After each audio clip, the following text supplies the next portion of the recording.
باتیں تمہیں جو بھی مصیبت پہنچتی ہے فَبِمَا کَسَبَتْ أَيْدِيكُمْ وہ تمہارے اپنے ہاتھوں کی کمائی ہوتی ہے۔ دوسرے مقام پر اللہ تعالیٰ نے ارشاد فرمایا کہ اللہ تعالیٰ کسی بندے پہ ظلم نہیں کرتا۔ تیسرے مقام پر اللہ تعالیٰ نے قرآن مجید میں فرمایا کہ اللہ کی یہ شان ہی نہیں کہ وہ بندوں پہ ظلم کرے۔ چوتھے مقام پر اللہ تعالیٰ نے فرمایا لا یکلف اللہ نفسا الا وسعها، اللہ بندے کو طاقت سے زیادہ آزماتا نہیں ہے۔ اب جو قرآن مجید کی آیت آپ کے سامنے تلاوت کی ہے اس کا مفہوم یہ ہے، انسان کو اس کی زندگی میں جو بھی مصیبت پہنچتی ہے وہ اس کے اپنے ہاتھوں کی کمائی ہوتی ہے۔ ایسا نہیں ہے کہ بندہ کچھ بھی نہ کرے اور اللہ اس کو مصیبت بھیجے۔ انسان کو جو بھی مصیبت پہنچے گی وہ اس کی اپنی کمائی ہوتی ہے۔ اس وقت ملک پاکستان کے 3 حصے سیلاب سے متاثر ہیں۔ اب اس کے بارے میں 2 نظریات ہمارے ملک میں پائے جاتے ہیں۔ پہلا نظریہ یہ ہے کہ بہت سارے لوگوں کا کہنا یہ ہے کہ یہ عذاب الہی ہے، اور بہت سارے لوگوں کا کہنا یہ ہے کہ یہ آزمائش ہے اور ہماری اپنی مس مینجمنٹ تھی، بد انتظامی تھی، جس کی وجہ سے اتنی ہلاکتیں ہو گئی۔ اب یہ ہمیں کیسے پتہ چلے گا کہ کوئی چیز عذاب الہی ہے یا ہماری اپنی بد انتظامی ہے، مس مینجمنٹ ہے؟ اس کے لیے اس مثال کو سمجھیں، پھر باقی گفتگو سمجھنا تھوڑا آسان ہو جائے گا۔ ایک لینٹر ڈالا جاتا ہے اور انجینئر بتاتا ہے کہ اس لینٹر کی کیپیسٹی اتنی ہے کہ یہ 50 بندوں کا وزن برداشت کر سکتا ہے، اور اگر اسی چھت کے اوپر ہم 300 بندہ کھڑا کر دیں گے تو سب کو اس بات پر یقین ہے کہ یہ چھت گر جائے گی۔ اب چھت گرنے کی وجہ کیا تھی؟ اس پر زیادہ وزن ڈالنا۔ اب زیادہ وزن ڈالنا یہ بد انتظامی ہے، عذاب الہی نہیں ہے۔ یعنی جب ایک بات کا یقین ہے کہ یہ چیز اتنا وزن اٹھا سکتی ہے، اس پر ضرورت سے زیادہ جب وزن ڈالیں گے تو وہ خود بخود ٹوٹ جائے گی۔ اور ایک یہ ہوتا ہے کہ جب وہ چھت گری اور لوگ ملبے کے نیچے آ کے مرے تو وہ ان کے گناہوں کی سزا تھی۔ اب اس کو آپ نے اس مثال سے سمجھنا، پھر آپ کو یہ کمپیریزن کرنا آسان ہو جائے گا۔ سمندر کے اندر جو پانی ہوتا ہے وہ 25% ہوتا ہے، اور سمندر 75% پانی اور برداشت کرنے کی صلاحیت رکھتا ہے۔ یعنی جتنا سمندر میں پانی ہوتا ہے، اگر اس سے 3 گنا زیادہ پانی اور بھی آ جائے تو سمندر اس کو برداشت کر سکتا ہے۔ جتنی اس کی چوڑائی ہے، جتنی اس کی لمبائی ہے، وہ 75% پانی اور برداشت کر سکتا ہے۔ اب اگر اس کی چوڑائی کم کر دی جائے اور اس سمندر کے کنارے کاٹ کاٹ کے وہاں پہ سکیمیں بنا لی جائیں، اور سمندر کے کنارے کاٹ کاٹ کے سکیموں کو رستے دے دیے جائیں، تو ہم نے اس کی چوڑائی کو کم کر دیا۔ اب جب 75% پانی آئے گا تو وہ سمندر میں سمائے گا، کیونکہ ہم نے اس کی چوڑائی اور لمبائی کو کیا کیا؟ کم کیا۔ اب جو طوفان آیا تھا وہ عذاب الہی ہی تھا، ہمارے اپنے اعمال کا بدلہ ہی تھا۔ طوفان تو آ گیا، عذاب تو آ گیا، لیکن سمندر اس کو روک سکتا تھا، لیکن ہماری بد انتظامی کی وجہ سے اس نے آگے آبادیوں کا رخ کر لیا۔ آیا وہ ہمارے اعمال کی وجہ سے ہی تھا؟ جہاں پہ اگر 100 بندے کی ہلاکت ہے مثال کے طور پہ، وہاں 50 کی ہوتی، تو 50 بندوں کا اضافی چلے جانا یہ ہماری بد انتظامی، مس مینجمنٹ کی وجہ سے ہوتا ہے۔ لیکن جو طوفان آتا ہے وہ عذاب الہی ہے، کیونکہ وہ اللہ کا اعلان ہے، وَمَا أَصَابَكُم مِّن مُّصِیبَةٍ، جو بھی مصیبت پہنچے گی فَبِمَا كَسَبَتْ أَيْدِيكُمْ، وہ تمہارے اپنے ہاتھوں کی کمائی ہوگی۔ اب سوال یہ پیدا ہوتا ہے قوموں پر عذاب آتے کیوں ہیں؟ قرآن پاک سے میں نے صرف 4 قوموں کا تذکرہ کرنا ہے، اس کے لیے آپ کی توجہ چاہتا ہوں۔ آپ قرآن مجید کا اگر مطالعہ کر کے دیکھیں یا کسی سے سن کے دیکھیں، ایک قوم بھی آپ کو ایسی نہیں ملے گی جس پر عذاب اس لیے آیا ہو کہ اس نے نماز نہیں پڑھی۔ ایک قوم بھی آپ کو ایسی نہیں ملے گی جس پر عذاب اس لیے آیا ہو کہ اس نے زکوٰۃ نہیں دی۔ ایک قوم بھی ایسی نہیں ملے گی جس پر عذاب اس لیے آیا ہو کہ اس نے روزے نہیں رکھے۔ جب بھی کسی قوم پر عذاب آیا ہے تو وجہ صرف ایک ہے، وہ وجہ یہ ہے کہ اللہ تعالیٰ نے جن چیزوں کو حرام کیا تھا نا، یہ قوم اس کی طرف چل پڑی۔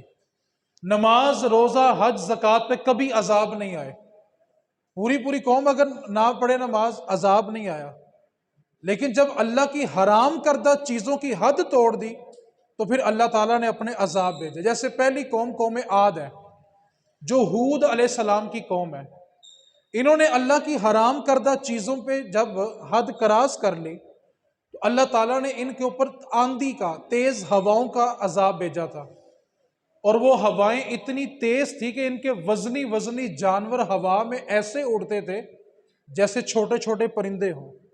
ان کے مکانات ہوا سے اڑ گئے، اور لاشیں اتنی دور جا کے گری کہ آٹومیٹک ان کے اوپر ریت گری اور قبریں بن گئی۔ جب 8 دن کے بعد ہوا ختم ہوئی تو جب ان کی لاشوں سے مٹی اڑی تو آخری ہوا اتنی تیز چلی کہ ان کے گھر کی چھتوں سے ان کی لاشیں اڑی اور سمندر کی تہہ میں جا کے گری۔ اتنا سخت طوفان ہود علیہ السلام کی قوم پہ، قوم عاد پر آیا تھا۔ وجہ کیا تھی؟ کہ جن چیزوں سے اللہ تعالیٰ نے منع کیا تھا نا کہ یہ کام نہیں کرنے، انہوں نے وہی کام کیا۔ نماز، روزہ، حج، زکوٰۃ پہ کبھی عذاب نہیں آیا، اس پر گناہ ملتا ہے، قیامت والے دن اس کا جواب دینا پڑے گا، عذاب قبر ہو سکتا ہے، حشر والے دن عذاب ہو سکتا ہے، لیکن اجتماعی طور پہ جو عذاب ہوتے ہیں وہ عبادات کی وجہ سے نہیں آتے، وہ معاملات کی وجہ سے آتے ہیں۔ اب دوسری قوم کا تذکرہ پڑھیں، قوم سمود، جو صالح علیہ السلام کی قوم تھی۔ صالح علیہ السلام نے جب آ کر ایک اللہ کے ہونے کی دعوت دی، توحید کی دعوت دی، تو آپ کی قوم نے کہا ہمیں کوئی نشانی بتائیں کہ آپ اللہ کے نبی ہیں۔ اللہ تعالیٰ نے ایک پتھر میں سے، قرآن کہتا ہے کہ ایک اونٹنی نمودار ہوئی، صالح علیہ السلام کی نبوت پہ وہ اونٹنی دلیل بنی کہ اللہ نے اس کو پتھر سے نکالا۔ اب اس اونٹنی کی خاصیت یہ تھی کہ ساری قوم جس جگہ سے پانی بھرتی تھی، ایک دن ساری قوم پانی پیتی تھی اور دوسرے دن وہ اونٹنی اکیلا پانی پیتی تھی، اور اونٹنی اس میں ایک قطرہ بھی نہیں چھوڑتی تھی۔ اور جس دن اونٹنی پانی پیتی تھی کسی قوم کے بندے کو پانی نہیں ملتا تھا، لیکن پانی پینے کے باوجود اس دن اونٹنی دودھ اتنا دیتی تھی کہ ساری قوم کا پیٹ بھر جاتا تھا۔ اللہ تعالیٰ نے اس اونٹنی کو یہ خاصیت دی تھی، قرآن کا ذکر کر رہا ہوں میں۔ اب اللہ تعالیٰ نے منع کیا تھا کہ اس اونٹنی کو اور صالح علیہ السلام کو اذیت نہیں دینی۔ انہوں نے کیا کیا کہ پہلے اونٹنی کی کوچیں کاٹی، اس کے بعد اس اونٹنی کو قتل کر دیا۔ جب اللہ کی منع کردہ چیز کو انہوں نے کر لیا تو اللہ نے ان پہ بجلی، جو کڑک ہوتی ہے نا بجلی کی، اس کا عذاب بھیجا۔ 3 دن بجلی کڑکتی رہی، پہلے دن ان کے رنگ زرد ہوئے، پھر سرخ ہوئے، اور جب تیسرے دن بجلی کڑکی تو قوم زمین پہ ساری جل کے سیاہ ہو گئی، کیونکہ اللہ نے منع کیا تھا کہ اس اونٹنی کو اذیت نہیں دینی، میرے نبی صالح علیہ السلام کو اذیت نہیں دینی۔ جب مخالفت کی تو عذاب آیا۔ تیسری قوم قوم لوط تھی۔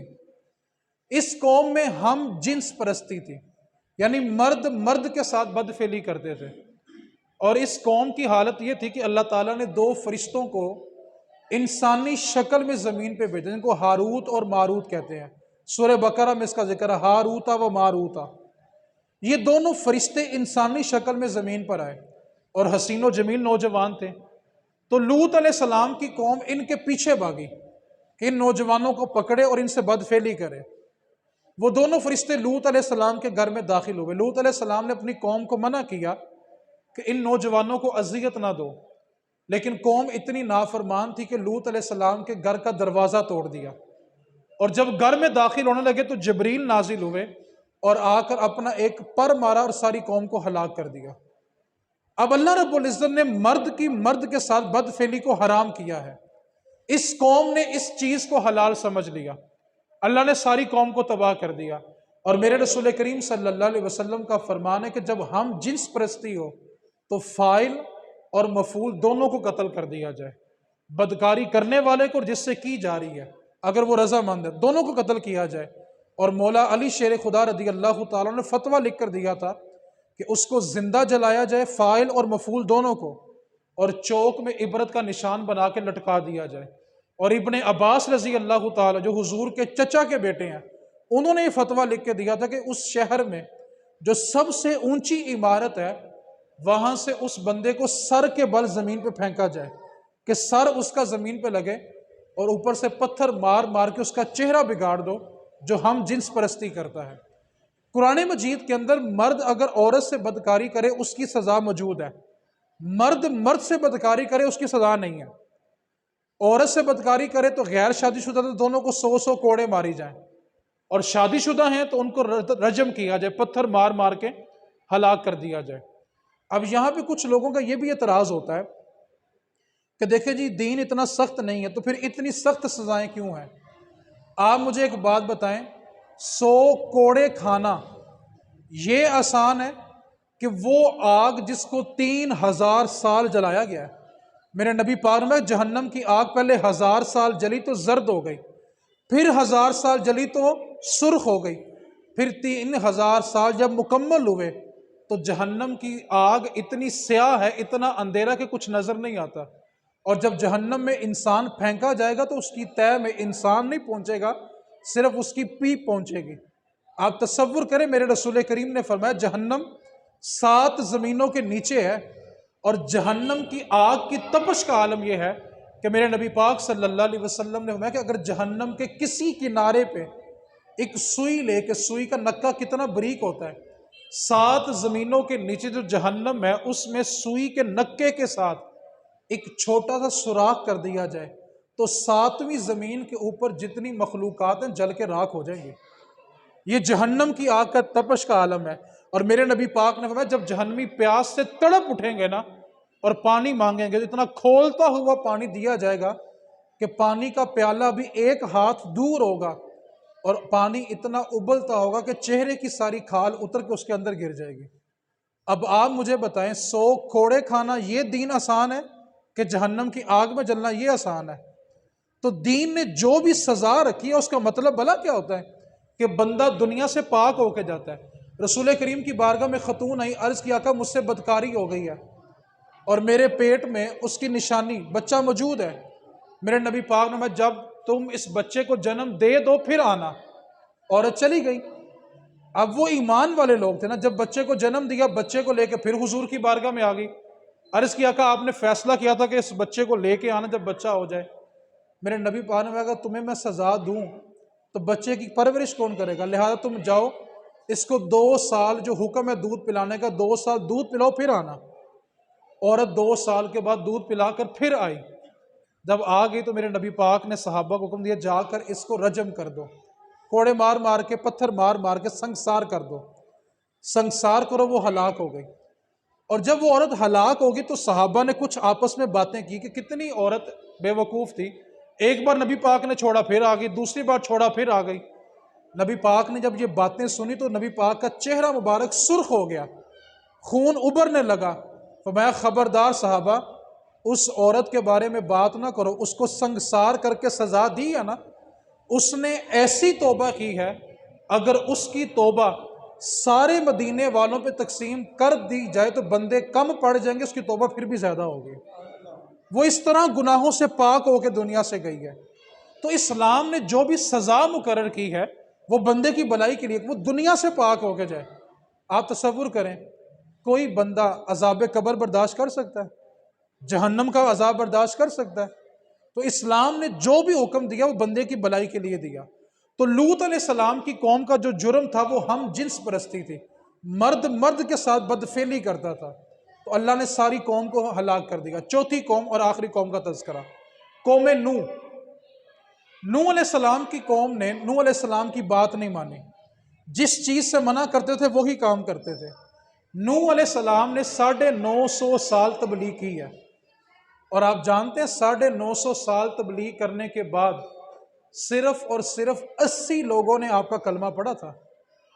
آپ تصور کریں 950 سال، 10 صدیاں تبلیغ کی ہوں اور صرف 80 لوگوں نے کلمہ پڑھا ہو، اور میرے رسول کریم صلی اللہ علیہ وسلم نے 40 برس کی عمر میں اعلان نبوت فرمایا، اور 63 برس کی عمر میں آپ کا وصال ہے، 23 سالہ نبوی زندگی ہے، اور میرے رسول کریم صلی اللہ علیہ وسلم نے ایک ہی حج فرمایا، اپنے وصال سے 2 ماہ پہلے اس وقت نبی پاک کے ساتھ 1.25 صحابہ نے حج کیا ہے۔ اور میرے رسول کریم نے فرمایا قیامت والے دن جب میدان محشر میں صفیں بنے گی نا، تو آدم علیہ السلام سے لے کے آخری فرد تک جتنے لوگ دنیا میں آئے ہوں گے سب کی 120 صفیں ہوں گی، سب انسانوں کی، اور ان 120 صفوں میں سے 80 صفیں امت مصطفیٰ کی ہوں گی، باقی ساری امتیں ملا کے صرف 40 صفیں، اور اکیلی حضور کی امت 80 صفیں۔ 950 سال تبلیغ کی، صرف 80 لوگوں نے کلمہ پڑھا، اور جب نافرمانی کی حد بڑھ گئی تو اللہ نے طوفان نوح بھیجا، سیلاب بھیجا۔ طوفان آیا تو کتنا سخت تھا۔ آج جو خانہ کعبہ ہم دیکھتے ہیں نا، طوفان نوح کے وقت یہ کعبہ بھی آسمانوں کی طرف اٹھا لیا گیا تھا، زمین کو بالکل برابر کر دیا گیا تھا۔ صرف وہ لوگ، وہ جانور اور وہ پرندے بچے جو نوح علیہ السلام کی کشتی میں بیٹھے ہوئے تھے، اس کے سوا ساری زمین کو برابر کر دیا گیا۔ جب اللہ کی نافرمانی کی تو اللہ نے زمین پر کسی کو نہیں چھوڑا۔ آپ نے قرآن پاک کی ان 4 قوموں کا تذکرہ سنا، ایک قوم بھی بتائیں جس پر عذاب نماز چھوڑنے کی وجہ سے آیا ہو، روزہ چھوڑنے کی وجہ سے آیا ہو، زکوٰۃ نہ دی ہو۔ سب پر عذاب کیوں آیا؟ کہ جس چیز سے اللہ نے منع کیا تھا وہی کام کیا۔ اب پاکستان کی موجودہ حالات دیکھیں، کیا اس قوم کے اندر زینب جیسی بچیوں سے ظلم نہیں ہوا؟ 6 سال کے بچوں سے ظلم نہیں ہوا؟ اس قوم کے اندر تو مردوں کو قبروں سے نکال کے ان سے بدفعلی کی گئی۔ فیصل آباد کے اندر قبروں سے مردے نکال کے ان سے زنا کیا گیا۔ ملتان کے اندر سگے باپ نے اپنی بیٹی کو حاملہ کیا۔ اب بتائیں اس قوم پر عذاب نہ آئے تو اور کیا آئے؟ آپ یقین کریں جتنے گناہ گزشتہ ساری امتوں نے کیے تھے نا، کوئی ایک گناہ بھی آپ ایسا نہیں نکال سکتے جو اس قوم کے اندر موجود نہ ہو۔ یار جس قوم کے اندر سگی ماں سگے بیٹے سے محفوظ نہ ہو، سگی بیٹی اپنے باپ سے محفوظ نہ ہو، آپ تصور کریں میں ایسی ایسی باتیں جو ممبر پہ کر بھی نہیں سکتا، نہ میں کر سکتا ہوں نہ آپ لوگ برداشت کر سکتے ہیں۔ ایسے ایسے کیس سننے کو آتے ہیں کہ آپ کی عقل دنگ رہ جائے گی کس وقت ہمارے معاشرے میں۔ اور میں کوئی یورپ کی باتیں نہیں کر رہا، آپ کے اسلامی جمہوریہ ملک پاکستان کی بات کر رہا ہوں۔ ایسے ایسے کیس ہیں کہ آپ سن بھی نہیں سکتے، اور لوگ صرف یہ پوچھتے ہیں بتائیں ہم خودکشی کر لیں؟ ہمارے لیے خودکشی حلال ہے کہ حرام ہے؟ بچیاں اپنے پیٹ میں بچوں کو لے کے آتی ہیں، اس پیٹ میں جو بچہ پڑا میرے سگے باپ کا بچہ ہے، بتائیں میں خودکشی کر سکتی ہوں کہ نہیں کر سکتی؟ بتائیں اس قوم پر عذاب نہ آئے تو اور کیا ہوگا؟ قوم لوط نے ہم جنس پرستی کی تو عذاب آیا، کیا اس قوم کے اندر معصوم بچوں سے زیادتی نہیں کی جا رہی؟ زینب جیسی معصوم بچیوں سے زیادتی نہیں کی جا رہی؟ مردے قبروں سے نکال کے ان سے بدکاری کی جا رہی ہے۔ جوان بیٹیاں سرے بازار ناچ رہی ہیں۔ کیا کبھی کسی غیرت مند انسان نے یہ تصور بھی کیا تھا کہ باپ کے سامنے اس کی جوان بیٹی ناچے گی؟ اور جو بیٹی نہ ناچے، ماں زبردستی کہتی ہے کہ تیری سب کزنیں ناچ رہی، تو کیوں نہیں ناچ رہی؟ آپ ویکیپیڈیا گوگل پہ جائیں، ویکیپیڈیا سرچ کریں، آج جا کے گوگل پہ دیکھیں، آپ سب 2005 کا زلزلہ جانتے ہوں گے، بالا کوٹ کشمیر مظفر گڑھ کا زلزلہ، پورا پاکستان لرز گیا تھا، اور جن شہروں میں سب سے زیادہ تباہی ہوئی تھی، ابھی جا کے گھر جا کے چیک کریں ان علاقوں میں سب سے زیادہ تباہی کیوں ہوئی تھی؟ آخر وہی علاقے سب سے زیادہ متاثر کیوں ہوئے تھے؟ ابھی 3 سال پہلے وہاں سے ایک پلازے کے لیے زمین کھودی انہوں نے، پلازہ بنانے کے لیے 3 سال پہلے تک ان علاقوں سے لاشیں نکل رہی ہیں، اور بات جانتے ہیں کہ ان علاقوں میں سب سے زیادہ یہ ظلم اور زیادتی اور اتنی ہلاکتیں کیوں ہوئی؟ تو سنیں، جب وہاں سے ملبے اٹھائے گئے تھے نا، نیچے سے ننگی مردوں اور عورتوں کی لاشیں نکلی تھی۔ میرے رسول کریم کے زمانے میں زلزلہ آیا تو نبی پاک نے اپنا ہاتھ مبارک دستے کرم زمین پہ مارا، فرمایا زمین ٹھہر جا۔ زمین رک گئی تو صحابہ سے پوچھا، صحابہ تم جانتے ہو زلزلے کیوں ہوتے ہیں، زمین کیوں کانپتی ہے؟ عرض کیا کہ اللہ اور اس کا رسول بہتر جانتا ہے۔ میرے نبی پاک صلی اللہ علیہ وسلم نے، میں صحابہ، جب بندوں کے گناہ حد سے بڑھ جاتے ہیں نا، اور اللہ تعالیٰ بندوں سے توبہ طلب کرتا ہے تو زمین کانپ جاتی ہے کہ بندوں بس کر دو۔ آپ تصور کریں جس زمین نے وزنی پہاڑ برداشت کیے ہوئے ہیں، اللہ تعالیٰ نے 18,000 مخلوقات پیدا کی ہیں، سارے انسان ایک مخلوق ہے، 18,000 مخلوقات ہیں، 9,000 خشکی پہ رہتی ہیں، 9,000 پانی کے اندر رہتی ہیں۔ جس زمین نے سب کچھ برداشت کیا، پہاڑ برداشت کیے، انسان برداشت کیے، جانور برداشت کیے، لیکن جب انسانوں کے گناہ اس سے بھی وزنی ہو گئے تو زمین کانپ جاتی ہے۔ یار جن گناہوں کو زمین برداشت نہیں کرتی، ہمارا ضمیر کیسے برداشت کر لیتا ہے؟ یہ آفات، وما اصابکم من مصیبت فبما کسبت ایدیکم، تمہیں جو بھی مصیبت پہنچے گی تمہارے ہاتھوں کی کمائی ہوگی۔ یہ زلزلہ ہمارے اعمال کا بدلہ ہے، یہ طوفان، یہ سیلاب ہمارے اعمال کا بدلہ ہے۔ لیکن تباہی زیادہ کیوں ہوئی؟ جب ہم نے بد انتظامی کی، مس مینجمنٹ کی۔ آپ سب جانتے ہیں کہ ہمیں نہروں کے پلوں کے اوپر گھر نہیں بنانے چاہیے، نالے گزرتے ہوں تو وہاں گھر نہیں بنانے چاہیے۔ جب ہم نے رستے کاٹ کاٹ کے گھر بنائے تو پھر جب طوفان آئے گا، سیلاب آئے گا، تباہی تو ہوگی نا۔ تو آنے والا سیلاب ہمارے اعمال کا بدلہ ہے، اور اتنی تباہی ہو جانا وہ ہماری بد انتظامی ہے۔ آخری بات تو میری گفتگو مکمل ہو گئی۔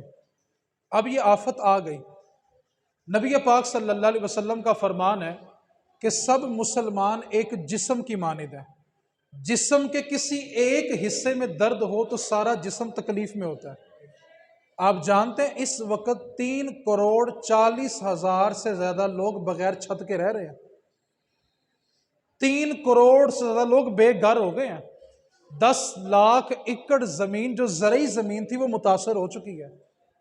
آپ تصور تو کریں، ابھی اس کا اندازہ نہیں تباہی ہوئی کتنی۔ ابھی یہ بارشیں رکیں گی 1 مہینے بعد، اس کے بعد جب یہ سلسلہ رکے گا تو پھر اندازہ لگے گا کتنا نقصان ہوا ہے۔ یار جن کے جانور چلے گئے، جن کی سال بھر کی کمائی جانور ہوتے تھے، جن کی سال بھر کی کمائی اس کی فصل ہوتی تھی۔ اللہ نے قرآن پاک میں سورہ بقرہ میں فرمایا کہ لوگ رات کو اپنی فصل ہری بھری دیکھتے ہیں اور گمان کرتے ہیں صبح آ کے ہم فصل کاٹ لیں گے، لیکن راتوں رات ایسی آندھی چلتی ہے کہ صبح جب آتے ہیں تو زمین بنجر پڑی ہوتی ہے۔ یہ اللہ کی نشانیوں میں سے ایک نشانی ہے۔ جب اس کی نافرمانی ہوگی تو اللہ ان چیزوں کو زمین ہستی سے مٹا دیتا ہے۔ یار آپ تصور کریں، جس باپ نے تنکا تنکا کر کے بیٹی کا جہیز بنایا ہوگا اور بیٹی کو رخصت کرنے کا وقت ہوگا، جب اس باپ کے سامنے بیٹی کا جہیز پانی پہ تیرتا ہوگا، سوچو اس باپ پہ کیا بیتی ہوگی۔ جس ماں کی گود سے اس کا 3 ماہ کا بچہ بچھڑ گیا اور پانی پہ تیرتا تیرتا مر جایا، کیا اس ماں کو ساری زندگی سکون کی نیند آئے گی؟ جس بائی کے ہاتھ سے اس کا بائی چھوٹ کے ڈوب کے مر گیا، بتاؤ وہ بائی ساری زندگی سکون سے سو سکتا ہے؟ باپ کے سامنے اس کے بچے بہہ گئے ہوں، اس باپ کو کبھی سکون کی نیند آئے گی؟ ہمیں ان کا درد محسوس کرنا چاہیے۔ 2 حدیثیں پاک رہ گئی ہیں اور یہ گفتگو کا نچوڑ ہے۔ میرے نبی پاک صلی اللہ علیہ وسلم نے ارشاد فرمایا، جو کوئی مسلمان دوسرے مسلمان کی دنیا کی ایک مصیبت دور کرے گا، اللہ تعالیٰ قیامت والے دن اس کی قیامت کے دن کی سب سے بڑی مصیبت دور کرے گا۔ صحابہ نے عرض کی، آقا قیامت والے دن بندے کی سب سے بڑی مصیبت کیا ہوگی؟ تو میرے نبی پاک صلی اللہ علیہ وسلم نے فرمایا، بندے کی سب سے بڑی مصیبت قیامت والے دن یہ ہوگی کہ اس کا پردہ نہ کھلے۔ میرے نبی پاک نے فرمایا، جو مسلمان دوسرے مسلمان کی ایک مصیبت دنیا میں دور کرے گا، اللہ تعالیٰ قیامت والے دن اس کا پردہ نہیں کھلنے دے گا، اللہ اس کو اپنے پردے میں رکھے گا۔ اس وقت لوگ ہمارے منتظر ہیں، لوگ ہمارے انتظار میں ہیں۔ میں آپ کو صرف ایک مشورہ دینا چاہتا ہوں، آپ اپنا ایک پرانا جوڑا، آپ کچھ نہیں کر سکتے، کم از کم اپنا ایک جوڑا اس کو دھو کے استری کریں، ایک شاپر میں پیک کریں۔ آپ کے قریب جس تنظیم کا کیمپ لگا ہوا ہے، جس پر آپ کو اعتماد ہے، اس کے کیمپ میں جا کے ضرور دیں۔ آپ 10 روپے کی مدد کر سکتے ہیں، 10 روپے کی مدد کریں، لیکن اپنے بھائیوں کو بے سہارا نہ چھوڑیں۔ جو لوگ کہتے ہیں یار لوگ کر رہے ہیں ہم نہ بھی کریں تو کیا ہوگا، ہمارا بھلا کیا؟ صاحب وہ ایک بادشاہ تھا، اس نے قوم سے کہا کہ میں نے صبح دودھ سے غسل کرنا ہے، تو اپنے گھر میں جاؤ، ایک برتن جو ہے نا وہ دودھ کا بھر کے لاؤ اور میرے اس تالاب میں ڈالتے جاؤ، صبح میں نے اس تالاب میں دودھ کے ساتھ غسل کرنا ہے۔ وہ بادشاہ جب صبح آیا تو دیکھا کہ سارا تالاب جو تھا پانی کا بھرا ہوا تھا۔ اس نے ساری قوم کو بلا رکھا، میں نے کہا تھا دودھ بھرو، تم نے پانی بھر دیا۔ اس نے پہلے بندے کو بلایا، بھائی تو نے دودھ بھرا؟ کہنے لگا بادشاہ سلامت، میں نے سوچا تھا کہ سارا گاؤں دودھ ڈالے گا، میں نے ایک برتن اگر پانی ڈال بھی دیا تو کون سا پتہ چلے گا۔ دوسرے کو بلایا، اس نے بھی یہی سوچا تھا۔ تیسرے کو بلایا، اس نے بھی یہی سوچا تھا۔ تو سارے گاؤں نے یہی سوچا تھا کہ اگر ہم ایک برتن پانی ڈال دیں گے تو اتنے دودھ میں کہاں نظر آئے گا۔ آپ نہیں جانتے کہ آپ کا ایک برتن کتنا قیمتی ہو سکتا ہے۔ آپ اپنا ایک جوڑا 10 روپے کی طاقت ہے نا وہ ضرور دیں۔ جو بچے میری بات سن رہے ہیں وہ اپنے گھر میں سے اپنا ایک جوڑا، آپ تصور کریں جو بڑے بزرگ بیٹھے ہیں، آگ جہاں لگتی ہے نا سیک وہیں پہ ہوتا ہے۔ میرے سمیت جتنے لوگ بیٹھے ہوئے ہیں نا سب نے اپنے گھر میں اس یقین سے جانا ہے کہ ہم نے گھر جا کے اپنے گھر میں رہنا ہے، اپنے بستر پہ رہنا ہے۔ تصور کریں وہاں بیٹیاں بغیر پردوں کے ننگے آسمان کے نیچے بیٹھی ہوئی ہیں، اور کل کی رپورٹ کے مطابق 20 لاکھ سے زیادہ خواتین امید سے ہیں۔ آپ تصور کر سکتے ہیں کہ اس وقت ان پہ کیا قیامت ٹوٹ رہی ہے۔ آپ ایک جوڑا ایک چادر دے سکتے ہیں وہ ضرور دیں۔ اس وقت لوگ ہمارے منتظر ہیں۔ میں جگہ جگہ ایک بات سنا رہا ہوں۔ یہ چند دن پہلے ایک قافلہ تونسا شریف سے لاہور پہنچا، یہ لنک روڈ پہ، وہ غالباً 40 افراد پہ مشتمل تھا۔ تو ایک خاتون کی گود میں 3 ماہ کا بچہ بھی تھا، تو ان کے لیے کھانے کا انتظام کیا ہوا تھا۔ تو جب ان کو کھانا دیا گیا تو ماں کہنے لگی مجھے بھوک نہیں ہے، جبکہ اس نے 3 دن سے کھانا کھایا بھی نہیں ہوا تھا۔ اس سے پوچھا بھی آپ کو بھوک کیوں نہیں ہے، آپ نے تو 3 دن سے کچھ کھایا ہی نہیں ہے۔ اس کے الفاظ سنیں اور پھر محسوس کریں کہ اس وقت امت کتنے درد میں ہے۔ کہنے لگی جن پیسوں کا آپ نے مجھے کھانا لے کے دینا ہے نا، ان پیسوں کا مجھے دودھ لا دے، میرے بچے نے 3 دن سے دودھ نہیں پیا۔ آپ تصور کریں جب ہمارے گھر میں ہمارا بچہ ذرا سا اونچا روتا ہے تو ہم اپنی بیوی کو یا جو اس کی ماں ہوتی ہے اس کو چیخ کر غصے میں بلاتے ہیں تیرا بچہ، عورت تجھے سمجھ نہیں آتی۔ آپ تصور کریں جس کے بچے نے 3 دن سے دودھ نہیں پیا، اس ماں پہ کیا قیامت ٹوٹ رہی ہوگی۔ اس لیے آپ سے جو ہو سکتا ہے، جس تنظیم پہ آپ کا بھروسہ نا آپ اس کا ساتھ دیں۔ ہمارا المیہ بھلا کیا ہے؟ ہمارے نزدیک اچھا ہونے کے لیے مرنا شرط ہے۔ جو مر جاتا ہے وہ اچھا ہوتا ہے، اور زندگی میں ہم اس کی قدر نہیں کرتے۔ زندگی میں اس کو گالی بھی دیں گے، اس کے ساتھ لڑائی جھگڑا بھی کریں گے، اس کے اوپر الزام بھی لگائیں گے، مر جائے گا تو کیا کہیں گے؟ اللہ دی بخشش کرے۔ تو آپ اس کی زندگی میں اس کے لیے ہدایت کی دعا کر لیں، آپ وہ کیوں نہیں کرتے؟ تو جس تنظیم پر آپ کو بھروسہ ہے نا، جو لوگ سارے زندگی کہتے تھے مولوی یہ مولوی یہ، اس وقت گورنمنٹ ابھی سوچ رہی ہے ہم نے کرنا کیا ہے، اور مذہبی جماعتوں نے جا کے خیمے بھی دیے، راشن بھی دیا، لباس بھی دیا، میڈیسن بھی دی، سب کچھ ان کو کر کے دیا۔ اور جو لوگ کہتے تھے نا مولوی لڑتے ہیں، اس وقت سارے مسلک سب مسلک میدان عمل میں ہیں، اور سیاستدان آپس میں سیاست کر رہے ہیں۔ اس وقت لوگ جو خریدار ہیں، خریدنے والے ہیں، وہ مولوی ہیں، اور جو چیزیں مہنگی کرنے والے ہیں وہ لبرل طبقہ ہے، جو ہم پر الزام لگاتا تھا کہ مولوی یہ کرتے ہیں۔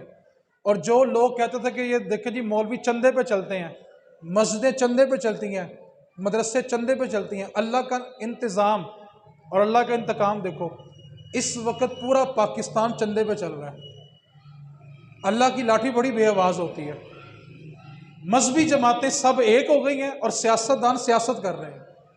اس واسطے آپ کا جس تنظیم پر بھروسہ ہے کہ میں اس تنظیم کو اچھا سمجھتا ہوں، آپ اس کے کیمپ میں جا کے ایک جوڑا کپڑوں کا دیں۔ یقین کریں وہاں پہ جو لوگ ہیں نا، ابھی ہمارے کچھ ساتھی گئے ہوئے ہیں، اس وقت وہ راجن پور میں موجود ہے، ابھی ان سے میری رستے میں بات ہوئی، ابھی میں یہاں پہ آ رہا تھا، رستے میں فون کرتا ہوا آ رہا تھا۔ وہاں پہ ان کے پاؤں کے اندر چھالے نہیں ہیں، سوراخ بن گئے پانی میں رہ کے، اوپر سے دیکھیں تو پاؤں کے نیچے زمین نظر آ رہی ہے، وہ جوتا پہننے کے بھی قابل نہیں رہے۔ آپ تصور کریں، اللہ نہ کرے، اللہ سب کو سلامتی، صحت اور ایمان دے، اگر یہ ہمارے ساتھ ہوتا، احساس کریں اس وقت لوگ ہمارے منتظر ہیں، آپ ان کی ایک مصیبت دور کریں، اللہ تعالیٰ آپ کی قیامت کی مصیبت ضرور دور کرے گا۔ میرے نبی پاک نے فرمایا کہ اللہ فرماتا ہے، اللہ قیامت والے دن ایک بندے سے پوچھے گا میں بیمار تھا تو میرا پتہ لینے نہیں آیا، بندہ کہے گا مالک تو بیمار تھا؟ میرا بندہ بیمار تھا، اگر تو اس کا پتہ لینے جاتا تو اپنے رب کو اس کے پاس پاتا۔ میں بھوکا تھا، میں پیاسا تھا، مجھے لباس چاہیے تھا، اگر تو میرے بندوں کو دیتا تو اپنے رب کو اس کے پاس پاتا۔ اور واصف علی واصف فرمایا کرتے تھے اللہ کے قریب جانے کے جتنے رستے ہیں نا، نماز کے بعد سب کے سب مخلوق کی خدمت میں ہیں۔ اس واسطے ابھی کل وہاں پہ جو سامان ہم نے بھیجا تو وہاں سے فون آیا کہ ماؤں کے پاس دودھ کے ڈبے ہیں، لیکن بچوں کو دودھ پلانے کے لیے فیڈر نہیں ہے ان کے پاس، یار ان کے پاس کچھ نہیں بچا، اس واسطے آپ یہاں بیٹھ کے اپنا ایک جوڑا تو دے سکتے ہیں نا یار، اللہ آپ کو نیا لباس دے، جس کی 10 روپے کی طاقت ہے وہ ضرور مدد کرے، جس کے پاس کیش نہیں ہے وہ کپڑوں کی صورت میں کرے، دوائیوں کی صورت میں کرے، بچوں کے فیڈر کی صورت میں کرے، راشن کی صورت میں کرے، ضرور مدد کریں۔ اللہ نہ کرے اگر ہم پر ایسا وقت آیا تو اللہ ہمارے لیے بھی مددگار پیدا کرے گا۔ اللہ کریم کی بارگاہ میں دعا اللہ تعالی ہم سب کو عمل کرنے کی توفیق عطا فرمائے۔ وما علینا الا البلاغ المبین۔ تمامی